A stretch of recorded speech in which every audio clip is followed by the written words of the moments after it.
Karen, just to be clear, you didn't do it. We know who did it, Steve. We know. And we know who spearheaded this cover-up. You all know. Yes, we do. If John was beaten up and attacked in that house, who did it? We don't know. We don't know. We don't know. And it's not for us to know. Somebody other than Karen is responsible for that, for the killing of John.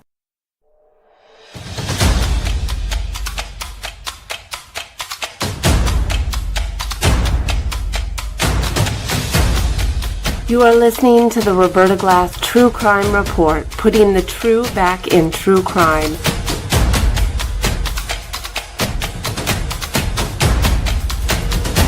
From New York City, Roberta Glass is now on the record.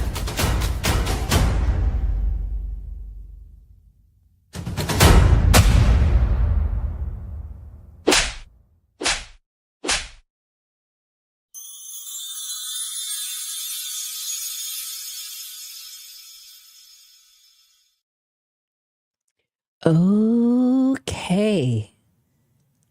Here we go. Hello, Wesley loves Octoberfest. Little roll call. Rob. Here. Maestro. Here. Who else is here? Let me see. She Fly 9. Dark Side. Hello, hello, hello. Kitties 1993. Hello. All the usual suspects are here. So today, the big subject is, of course, every time I think I'm being pulled back out, I am pulled back in with Karen Reed. And now she's going to have a nonstop propaganda channel, YouTube channel by Nick Rocco, former lottery winner and Karen Reed loyalist, is going to head up her YouTube channel ahead of her. Let me see if I can show you. Hold on one second. Whoop. There it is. So ahead of her civil trial. So this was announced on X today. In the next couple weeks, I'm launching a YouTube show. This is what Nick Rocco writes, that will give you exclusive access to Karen's defense team during the civil trial. The show will mainly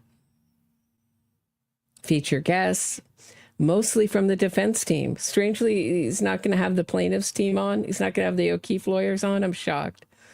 Or any of the prosecutors, prosecutor Adam Lally, Hank Brennan from the criminal trial, to break down their motions and discuss what's currently happening in the case. So they're going to be propagandizing nonstop until the civil trial commences. So we don't know, I announced last episode that they handed in their motion. This is Karen Reed's lawyers. And she's dropped some lawyers and added others. So it's like still a big team of lawyers, but some have been dropped and some have been added. So she's coming in with a huge amount of lawyers for the civil trial. And she will continue to propagandize the public, but that motion to add in other people. So it's really a crazy motion in relation to what this case is all about, meaning the civil case. So the civil case is a case brought on by the O'Keefe family for wrongful death, very much like, and is often compared to O.J. Simpson. And when he got away with murdering Ron Goldman and his wife, ex-wife, Nicole Brown Simpson, he was sued by the Goldman family civilly for wrongful death. And in this case, the O'Keefes are suing Karen Reed for wrongful death. In a civil case where our civil courts, the bar of evidence is much lower. You just have to prove it's more likely so than not. And I don't think the burden of proof was ever the really big hurdle here. It was always Karen Reed's innocence fraud campaign, in my view. That was the big hurdle. And a prosecution team that really failed to bring out all the evidence against Karen Reed, and including all her text messages and past history and whatever else that they could bring into court. There was a lot of missing pieces in the criminal trial. They also went with the idea that she was so jealous instead of really going with the truer narrative, which is a narrative of domestic violence. So murder at the end of a long string of domestic violence. So it probably never felt true, along with all the innocence fraud campaign, to the jury, because it really wasn't the true narrative that Karen Reed was so jealous and she just heard about Bella's mom in the car and she flipped out. She flipped out. I've always said that was nonsense, and I'll double down on it tonight. Hey, Wesley, let's begin with some cat door cash. Thank you very much. I appreciate it, Wesley. Thanks for supporting the channel. So ahead of that, I mean, sounds like she's going to go the same way that she went with the criminal case, which is just continue to propagandize the public. So meaning try this case outside in the court of opinion where there is no rules. And with Judge Cannoni in the criminal case, there really were hardly any rules inside the court either. It wasn't much difference. It was like the Wild West in there, those criminal trials with Karen Reed. Wild. I've never seen such an out-of-control courtroom as Judge Cannoni's courtroom, as far as just flagrantly breaking the rules by Karen Reed's defense attorneys. And they were called out for it eventually, but nothing happened. It still hasn't happened to those lawyers for lying to the court or having a lack of candor to the court, which is essentially lying. Does everybody remember when that happened? Karen Reed's lawyers were called out for their heinous, they're just lying, straight up lying. Presented a witness as if it were like the ARCA witnesses, like they were impartial witnesses, that they weren't being paid. Turns out they were being paid. They could have gotten an acquittal on the first trial, just on totally bogus testimony. And I mean, we talk about corruption, but the corruption was really from the defense team in this case. But going forward, so I've been talking a lot about Karen Reed spending Christmas alone, and what was a total deterioration of what was her relationship with John O'Keefe. Things were at a breaking point. If you'd listen to we couldn't listen to the testimony, but we did read about it from Kaylee and Patrick, John O'Keefe's niece and nephew, who he was the guardian of, along with some other members of the family, but who he raised. They talk about John O'Keefe asking Karen Reed to leave his home, and she refused before Karen Reed reversed into him. So about a week before, she was being asked to leave the home, and she's refusing. John O'Keefe telling Karen Reed that the relationship had run its course, that it wasn't healthy, that John O'Keefe had recognized that it wasn't healthy. We talked about on this channel how Karen Reed demanded proof of where John O'Keefe was with a picture and who he was with. So that the last text messages between them, that last day of text messages between them, John O'Keefe is sending a picture of his dad next to him on the couch to prove to Karen where he is and who he's with. She was keeping intense control over her victim.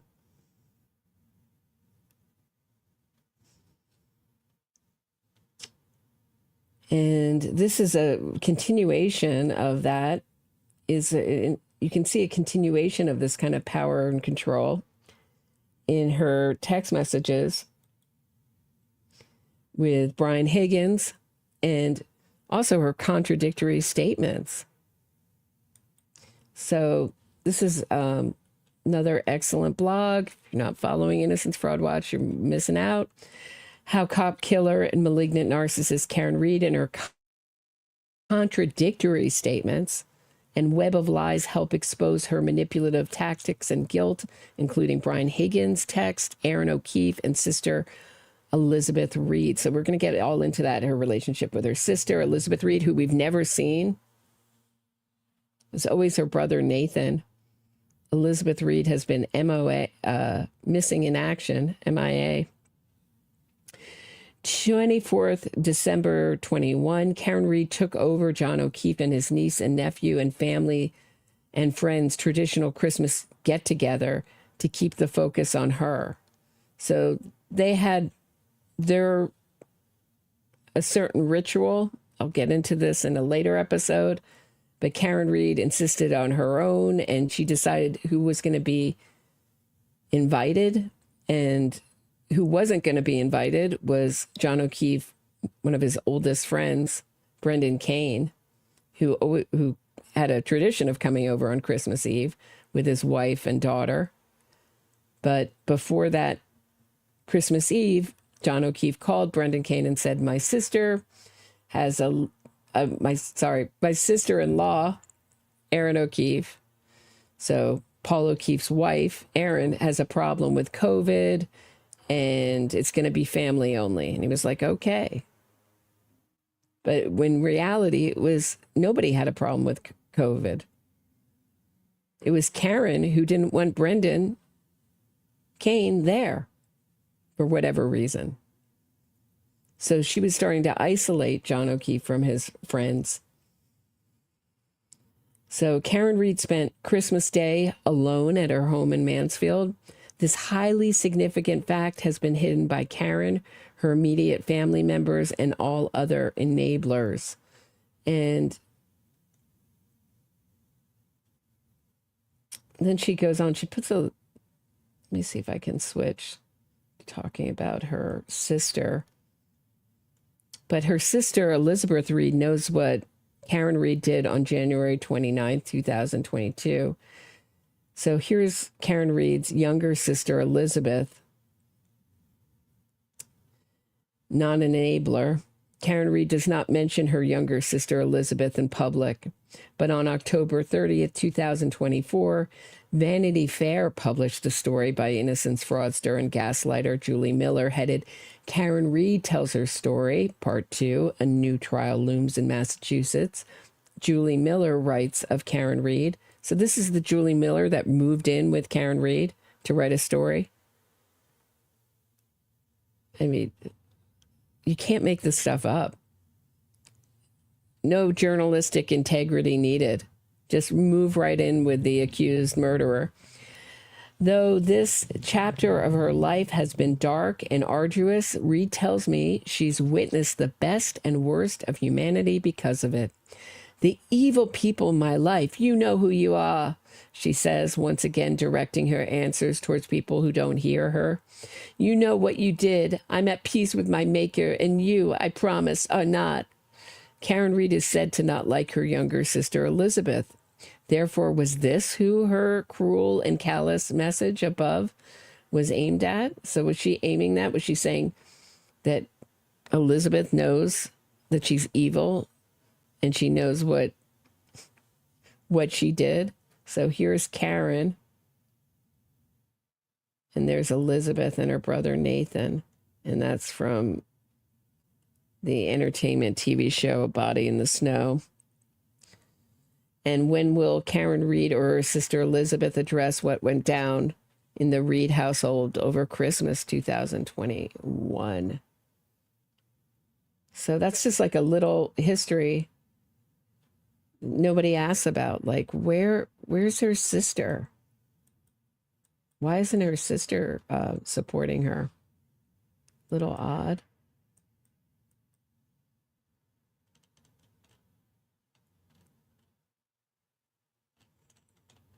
So moving back. So on December 30th, 2021, they were in Aruba having vacation. John O'Keefe. This is after she spent Christmas alone. Along with his niece and nephew and Karen Reed, they flew out to Aruba. And on the 31st of December, Karen Reed attacked Maryellen Sullivan in the lobby of their hotel room after falsely claiming she caught John O'Keefe kissing Marietta.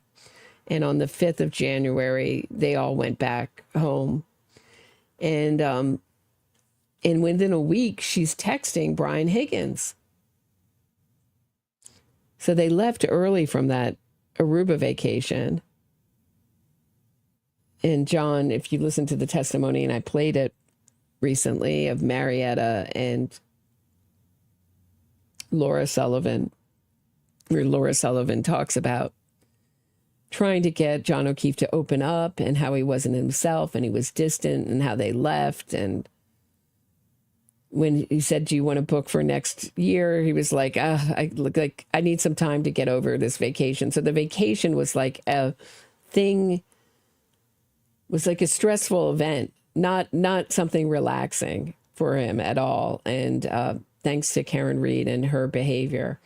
But Karen Reed began flirting and texting with ATF agent Brian Higgins a week after flying back from Aruba. In one text, Karen had said to Brian, I'm queen of vacays too, always a good time. Well, it wasn't a good time at Aruba. And Innocence Fraud Watch writes, it's highly unlikely John and his niece and nephew and Laura Marietta Sullivan would have agreed with Karen's statement to Brian that it's always a good time that she's queen of vacations, given what went down in Aruba.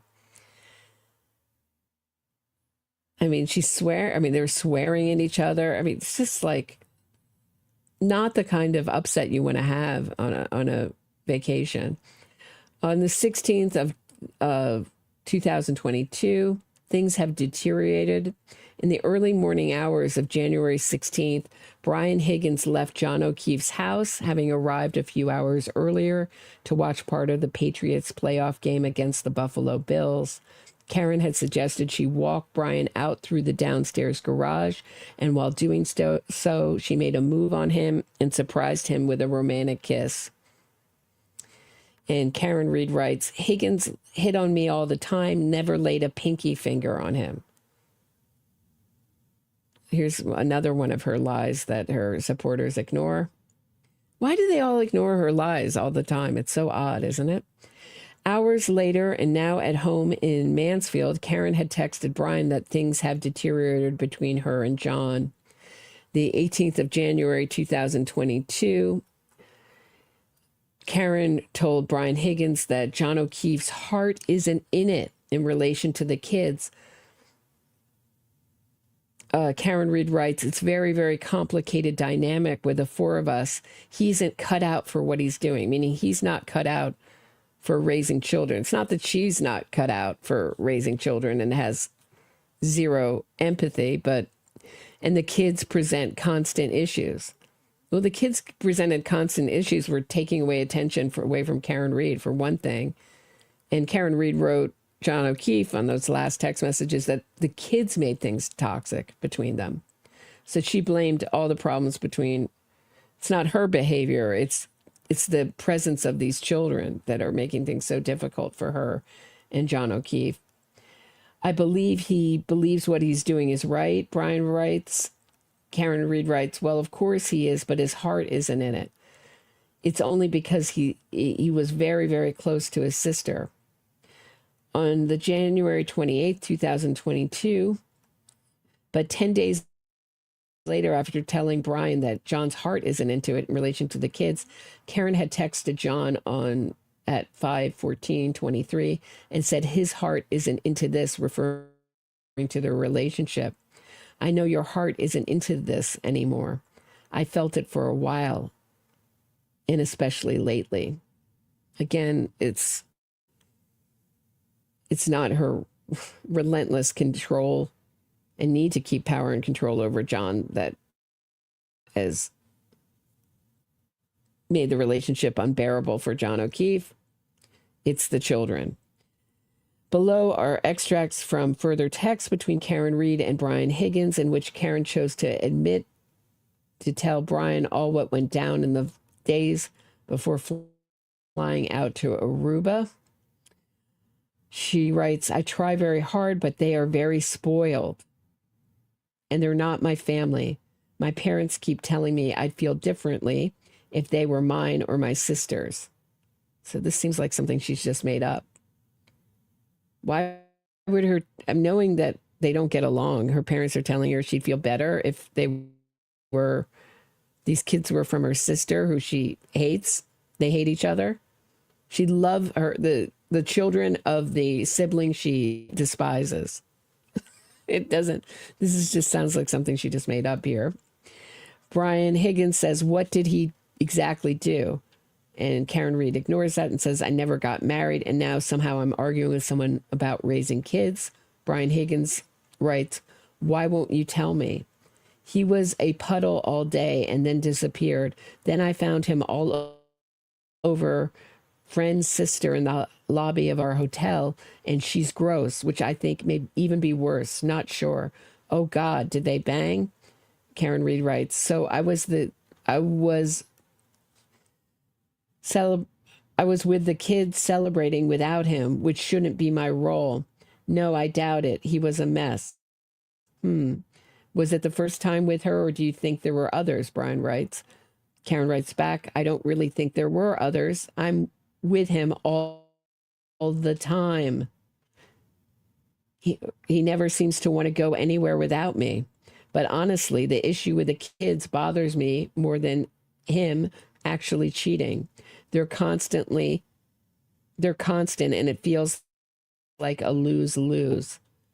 Erin O'Keefe's testimony was that Karen Reed and John O'Keefe had bickered. So bickered is like a minimizing word here, about her taking them, and he said that she spoiled them. Let's take a look at that testimony, shall we? On that date of January. Again, it's just a bummer with this first trial with hearing. I just put the words up so you can read it. So on that date, January 28th, what, if any, conversation did you have with Miss Reed on that day? What, if any, conversation did you have with Miss Reed on that day? She had texted me while I was waiting for the school bus, asking if there was any chance I was out without Paul. Was that a typical thing that she would text you as far as the without Paul part? That's a curious thing. So Karen Reed's texting, is Paul there? So it makes you wonder if this is something that they did. Did they talk badly about their partners together? Did they talk badly about the O'Keefe family together? No. And you indicated that you were waiting for the school bus. Is that right? Correct. And at that time in January of 2022, you had two daughters, correct? Yes, correct. Were they sort of in the same school as far as on the same bus? No, they were not. They're separate schools. So fair to say one was maybe in elementary, one was in middle school? Correct.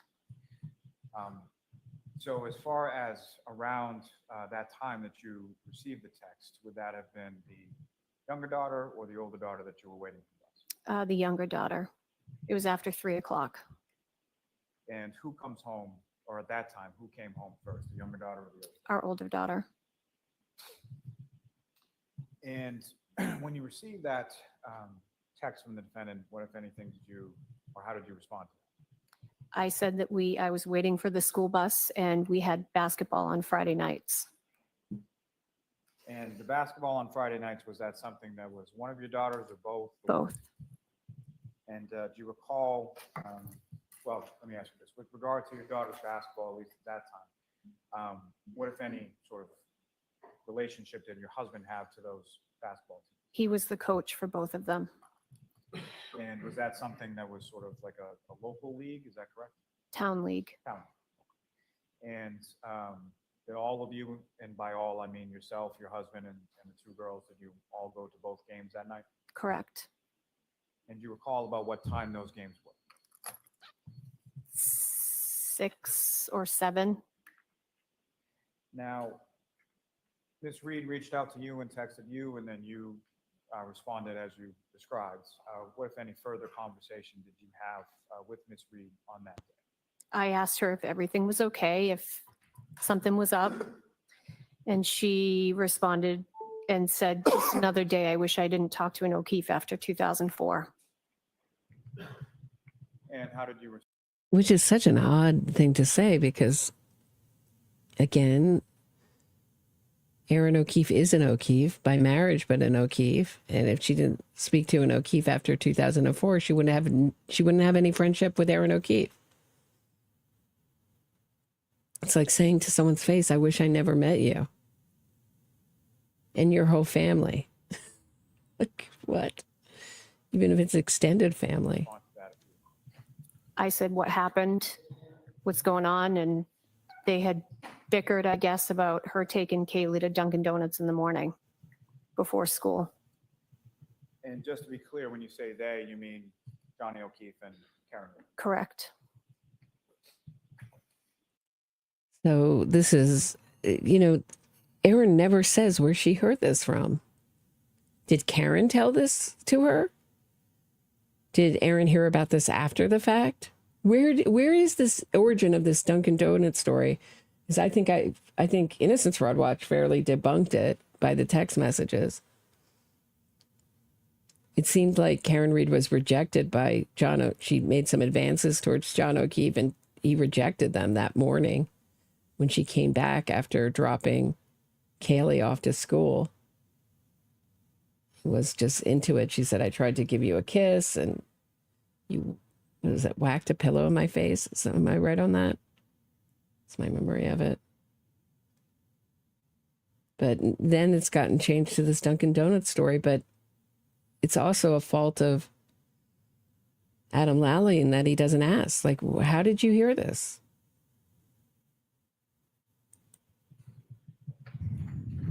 Do you recall sort of how that conversation evolved, or what, if anything, else was said during that time? I just knew that they had gotten into some type, I don't know if it was an argument or there was something. They bickered about her taking them, and he said that she spoiled them. Which is always a word that Karen Reed uses. See, again, it's like we have an unreliable narrator. Is this Karen Reed telling the story? She treats them too well?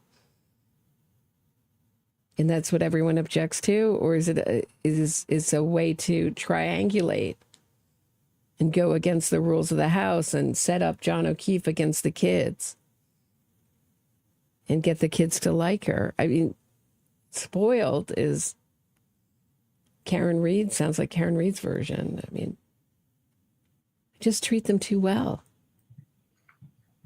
when I'm not calling them toxic and horribly spoiled and a problem in my life. I really think Kaylee was the big problem.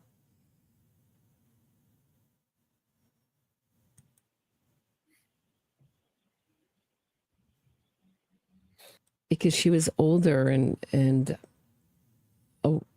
a young, a teenager at that point, and it would have been harder to control. But these are, just to remind everybody that these are orphans, terribly traumatized children, where Karen Reed could not be the center of attention because they needed so much attention. And Karen Reed obviously resented that.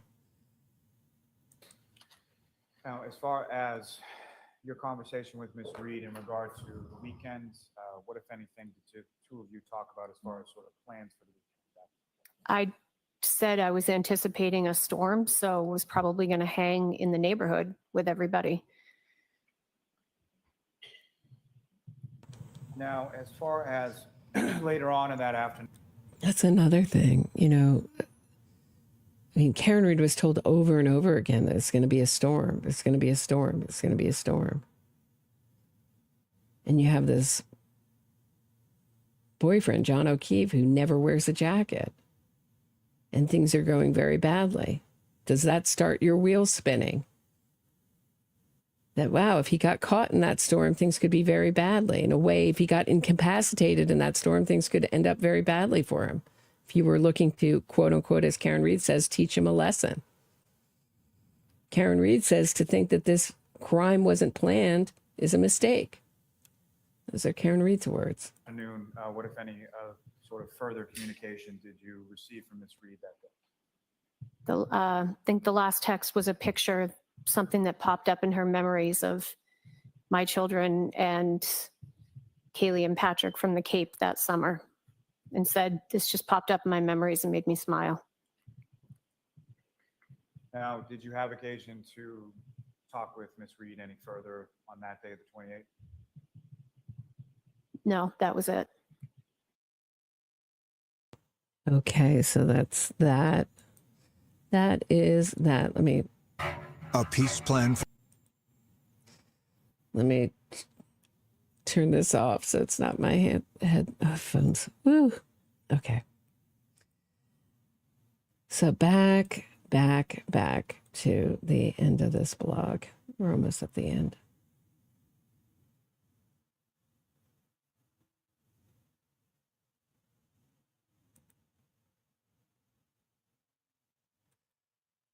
Okay, so if Karen Reed and Karen Reed's parents, William and Janet Reed, had told Karen she would feel differently if John O'Keefe's niece and nephew were hers or her own sisters, this alone would demonstrate how out of touch and ignorant they are. And not only were John O'Keefe and Karen Reed not together all the time, as Christmas holidays of 2021 evidence, Karen would make it difficult for John to go anywhere without her. Right. So a constant eye on her. And this was, I was trying to look for this the other day. For some reason, I thought it was in the beginning of the interview and it was at the end. But here's Brendan Kane talking about this picture. Let me pull it up. Hold on. See if I can close some of these things down.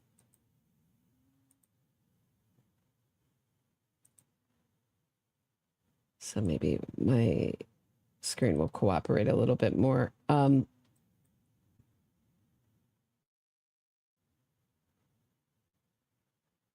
me just show you. So there's this picture of Brendan Kane and John O'Keefe. And the reason that it was taken, Brendan Kane will tell you about in just a second. So this picture. So when Brendan Kane's interviewed, you often see this picture, but this was taken for this reason. Take a listen. Please hold. I should have gotten this, but you know, the picture that I used on the thumbnail of you and John has like an interesting history. Do you want to talk about that? Like how that picture was taken? Yeah. So you know, when all this happens, I'll pull it in. Yeah. And people are looking for, hey, you know, get pictures of you. As I don't know if this is like a male thing, and the fact that we didn't have cell phones in our pockets to take pictures every 5 minutes, but like we weren't like taking Polaroid pictures of ourselves like in high school or, you know, at a bar in college. Like we weren't documenting the stuff we were doing. So a lot of the pictures that I was able to unearth either came from my mom's closet from the time we were 4 to the time we were 12, from birthday parties. And then I'm actually really thankful that I have this picture you're referring to, which is the last picture we ever took. Again, one of not very many. But I kind of forgot about it a little bit in the context, but we took a picture on Lansdowne Street. It was the last Red Sox game we ever went to. It was the fall of 21. And that was the other piece with Johnny was there's always great parking. He'd always get you great parking. BPD would take care of their own on the parking. So we go to Fenway, we have a good spot, and we went into the Lansdowne bar, and he wanted to take a picture, and I'm sure I said something like, why? Like, what are you doing? And his response was essentially he had to prove to Karen where he was and who he was with. And I found that very odd. And that was like my first red flag where my spidey senses were tingling like, wait, what? You know, I know some couples share a location and such. I share my location with my wife for safety, not because she's worried about where I am. So that was the first. I don't think Karen Reed was worried. She wasn't worried. She was just keeping a constant eye on her victim.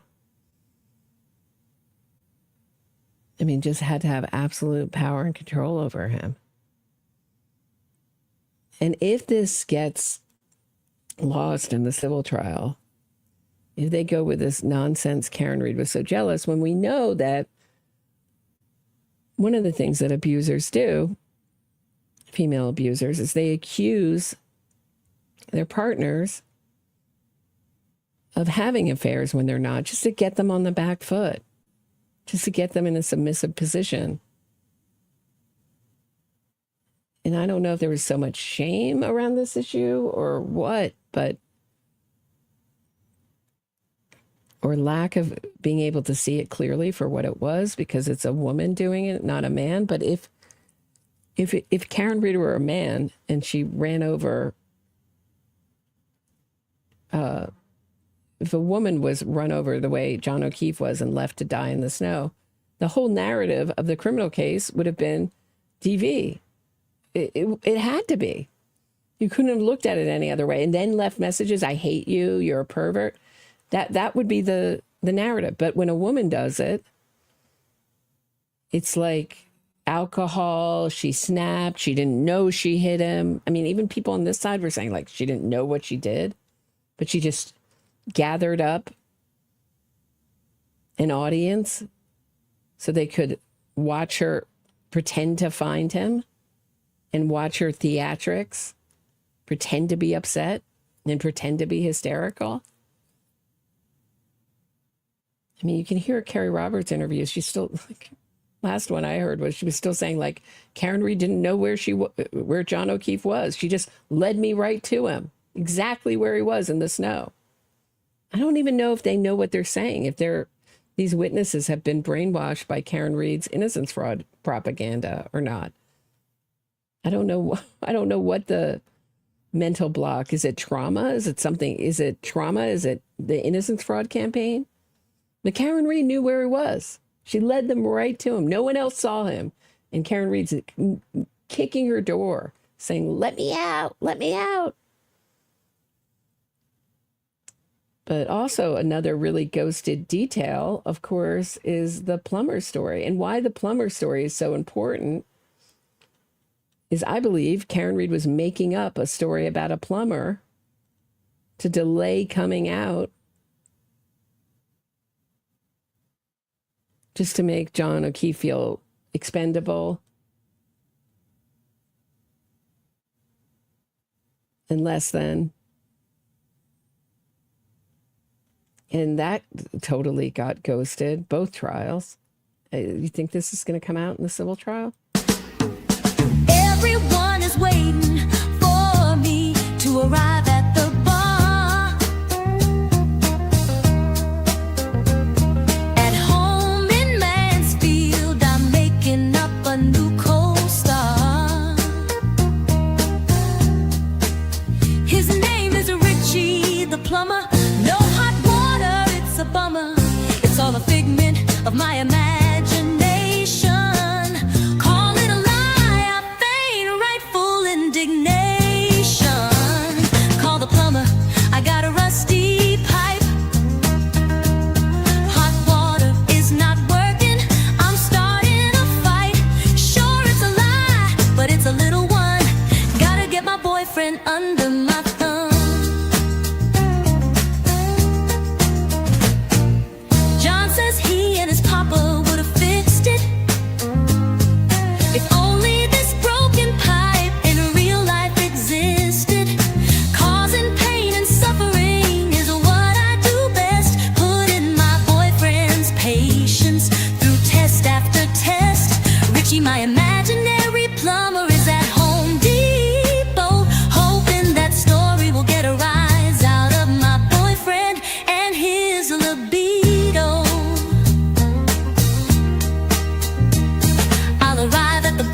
pulling up late, make him angry right out of the gate. He's slow at feeling lovey-dovey. I'm downright twisted and scummy.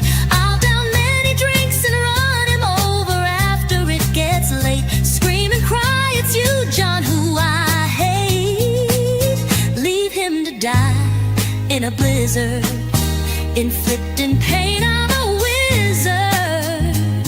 Get Jen to call 911. Have the whole town pointing fingers when it's over and done.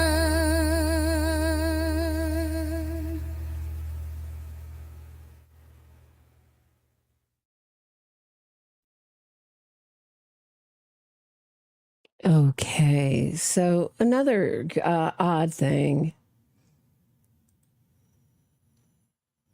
is Karen Reed's use of who she calls after who she calls that morning. So Michael Camerano, we know. So beginning at 4:46, she doesn't text or call Brian Higgins, but she's calling the Cameranos. So Brian Higgins had last texted Karen Reed while they were at the waterfall at around 11:32. Well, the above text would presumably be the last text Karen Reed received on her iPhone on January 28th, 2022.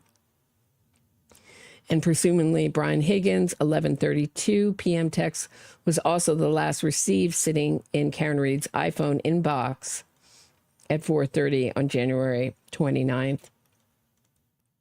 So why did Karen Reed first choose to contact John O'Keefe's friend Michael Camerano multiple times beginning at 4:46, 41 a.m. as opposed to Brian Higgins? This makes no logical sense.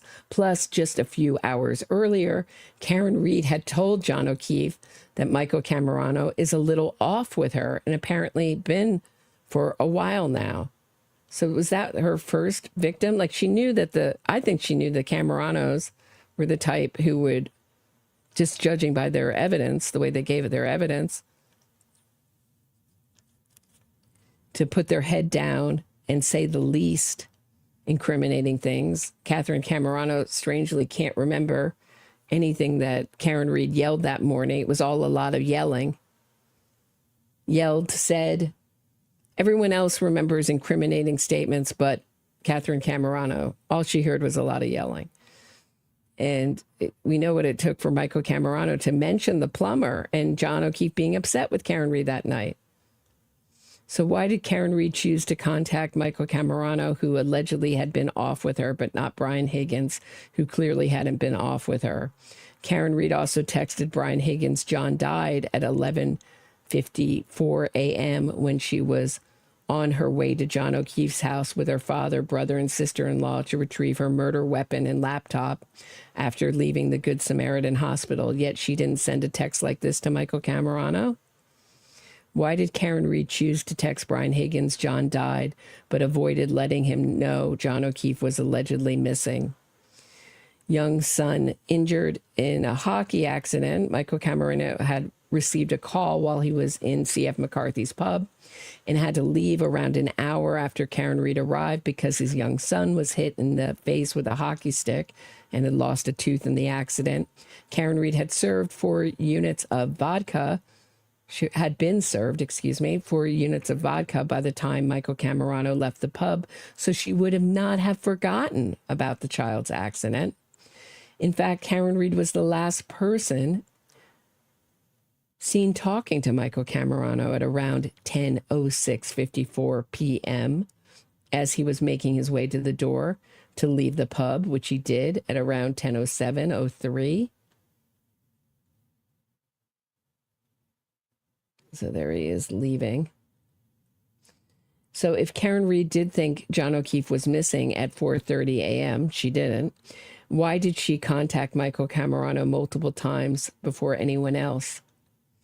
And not only did Karen Reed last see Brian Higgins in the Waterfall bar and receive an 11:32 text from him, she would have seen his light gray Jeep parked up near the mailbox outside 34 Fairview as she slowly creeped along in her car to near the flagpole at around 12:24:29. And Karen Reed would have also been aware of Brian Higgins' light gray Jeep parked up behind her while she was arguing with John O'Keefe for over 7 minutes while they were inside her car, still near the flagpole. Karen Reed would have seen Brian Higgins' light gray Jeep at around 12:32:16 after carrying out her second three-point turn to drive back to Cedar Crest Road. And if Karen Reed really did think John O'Keefe was missing at 4:30 a.m., why did she call an acquaintance, as she referred to Jen McCabe, on page 11 of her April 12th, 2023 motion for order pursuant to mass art criminal directed to Brian Albert, Verizon, and AT&T instead of Brian Higgins? So looking at her phone data, Karen Reed received a text from John O'Keefe reading "Blizzard tomorrow, nobody's going anywhere" at 8:33:56. And at 8:35:34, Karen received a text from John O'Keefe reading "Sure." At 11:32, Karen received a text from Brian Higgins reading well. So that's at 11:32 p.m. That's Karen received that text from Brian Higgins. And at 4:46:41 a.m., Karen calls Michael Camerano. 4:47:19, she's calling Michael Camerano again. 4:47:57, Karen Reed again, Michael Camerano. 4:49, calling Michael Camerano again. 4:49:24, she's calling Catherine Camerano. 4:51:51 a.m., Karen Reed's call to Catherine Camerano ended. And at 4:56:39, Catherine Camerano called Karen Reed back. And at 4:59:36, Catherine Camerano's call to Karen Reed ended. More importantly, why did Karen Reed call John O'Keefe's friend, Brian Higgins, whose phone number and photo she had stored in her phone and whose 11:32 p.m. text would have been the last received text showing up in her inbox? Karen Reed had been flirting with, kissing, and telling Brian Higgins intimate details about herself since January 12, 2022. During the dalliance, Karen Reed chose to tell Brian Hicks she allegedly had colon cancer and 10 surgeries in 18 months, that she was selling her house, and that she was allegedly thinking of moving to Tiverton. "I've been very sick," she writes him. "I've had colon cancer and 10 surgeries in 18 months. I'm a wreck. I had no idea. Are you okay now?" Nobody else had any idea either because it was a lie. Another lie, that she was selling her house. Karen Reed had also been over to Brian Higgins' house on January 19th, just 10 days earlier. "Because I just assumed you were happy with your situation. I was, but things have deteriorated."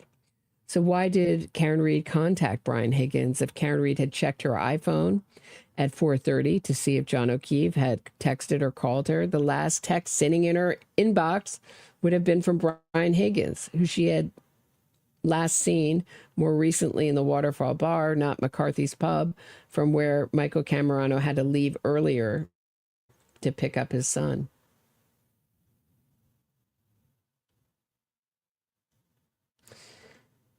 So Karen Reed continues to hide all of her iPhone data from her dupes and her enablers, and who would have knowingly been involved in promoting this innocence fraud phenomenon scam, like Aiden Turtleboy Carney,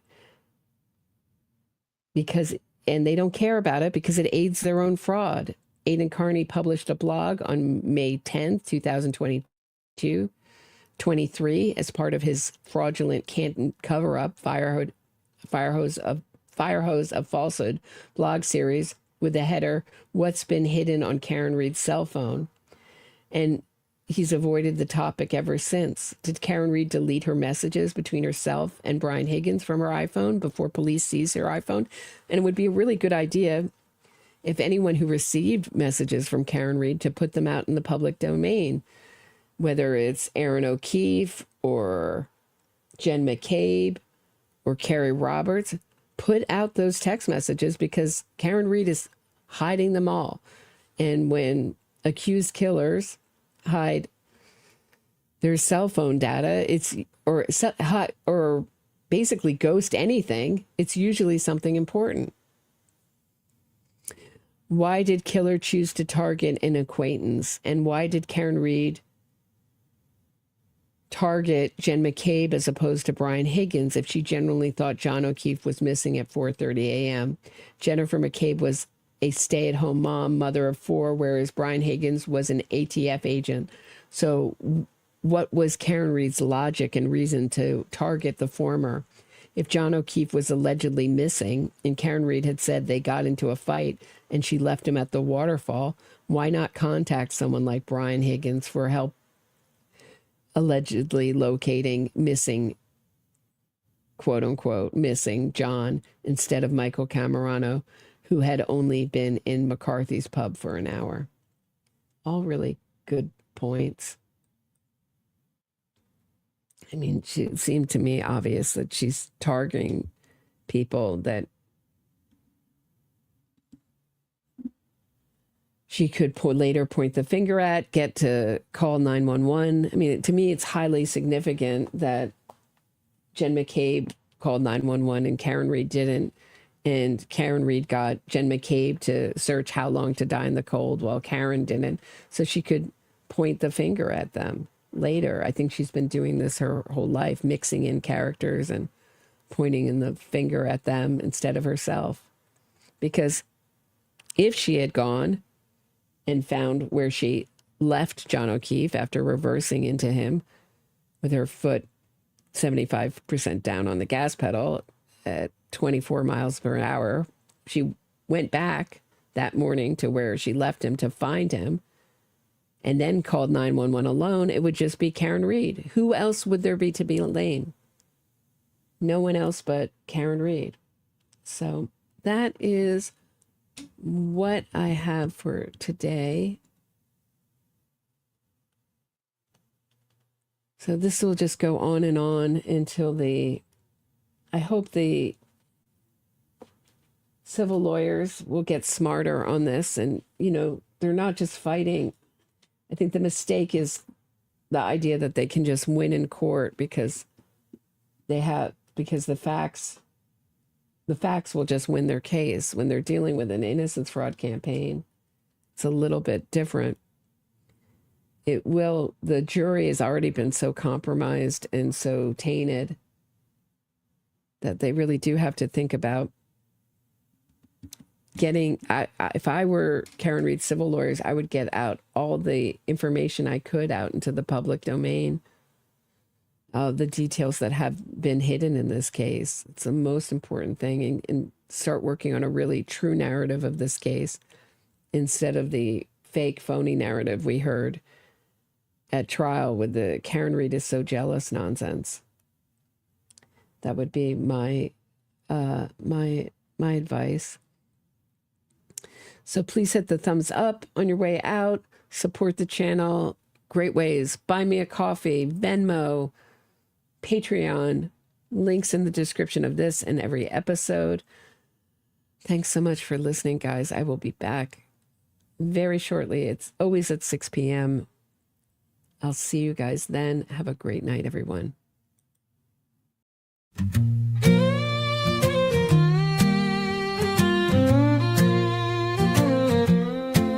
I hit my boyfriend with my car. It wasn't an accident, but with lying lawyers I'll go far. Lying lawyers and witness harassment. I'll avoid prison. It was snowing. I pushed the pedal down, hit him hard. Now the legal system I clown.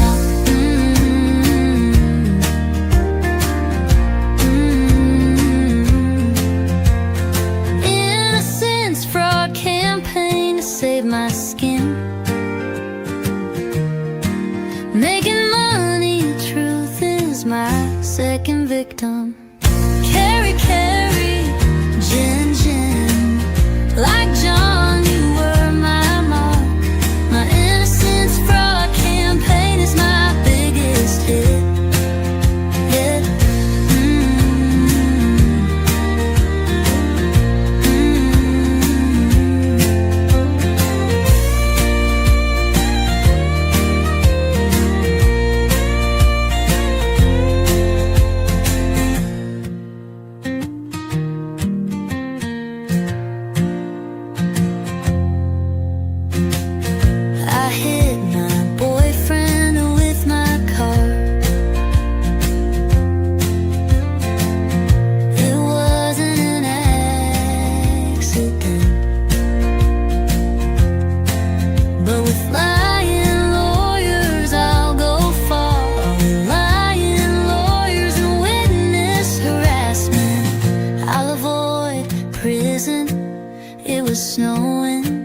I pushed the pedal down, hit him hard now, the legal system I clown.